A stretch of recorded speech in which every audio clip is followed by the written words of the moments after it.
and representation. If we remain with all those few responsibilities of an MP, we will get the right people in parliament. Otherwise, thank you for the opportunity.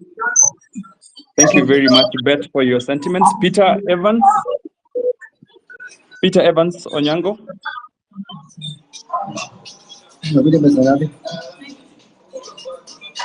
Peter Evans Onyango, you have the microphone. Watson.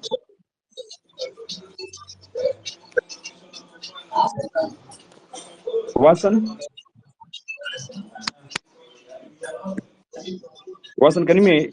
Okay, Nerima. Nerima, can you hear me now? Yes, I can hear you. Can you hear me? Yes, yes, I can hear you. Please go ahead, Nerima. Thank you so much for the opportunity to speak, and thank you for hosting the space, Mr. President and Agostino. So I just have two quick points. The first on whether or not we should dissolve the parliament or seek to dissolve the parliament or recall MPs. I think it's mostly a strategic question because we've tried the dissolving the constitutional parliament before, and I think the bigger question that comes to us as a country is parliament is unconstitutional not just because the parliamentarians have failed to pass laws, but also because of our voting patterns.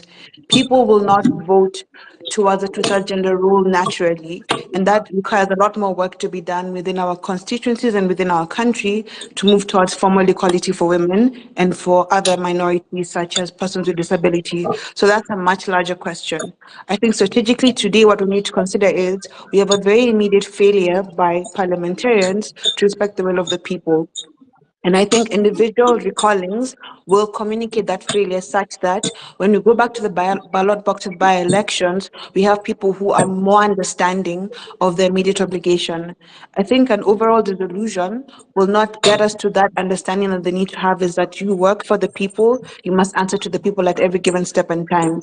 So what I would say, I think what would be best for us at this stage in the country is to push for mass recalls after August 10th, after the date of them being sworn in, to push for mass recall such that everyone can understand when we ask you for something, when we've sent you to Bunge, it means you respect our wishes and you communicate our wishes, not just communicate the executive wishes to us. And then we can then move towards with the new parliament, with the new people who were pulled out of the by-elections, towards now discussing the two-third gender rule. What kind of work do we need to do, both in terms of lawmaking, but also in terms of behavioral change within our communities towards having more substantive equality in this country? Thank you so much for the opportunity. Thank you very much, Nerima. Mr. President, did you hear Nerima? Yes, I heard Nerima. Do you want to intervene?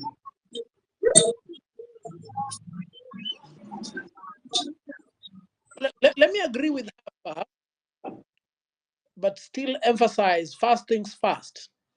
This parliament by itself is unconstitutional. Unconstitutional to what extent? Because it is not two-thirds gender compliant.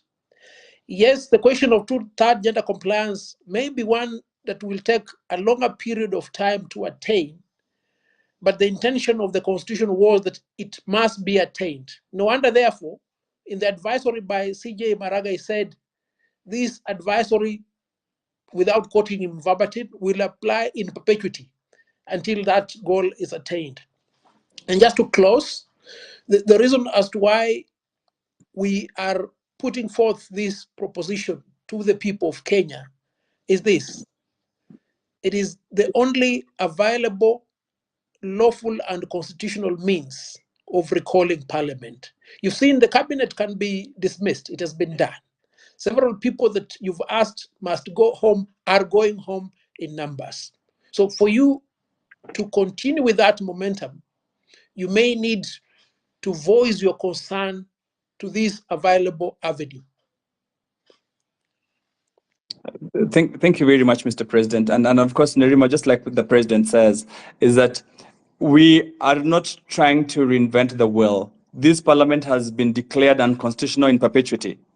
To the extent that it does not enact a two-thirds gender law, it is unconstitutional. So you don't even have to reinvent the wheel. That is number one.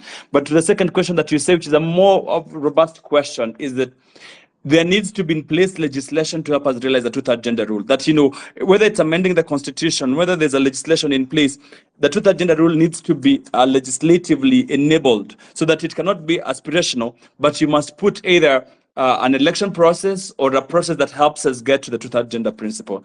I thank you very much. Onimo, you have the microphone. Onimo, do you want to speak? Tomboya?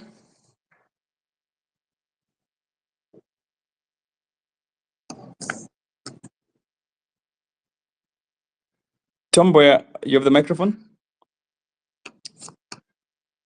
Peter Evans?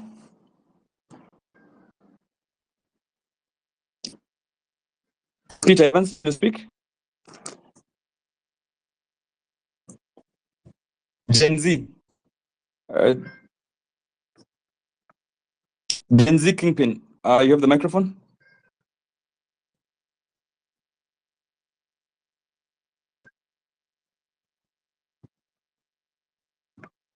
Austin, you have the microphone.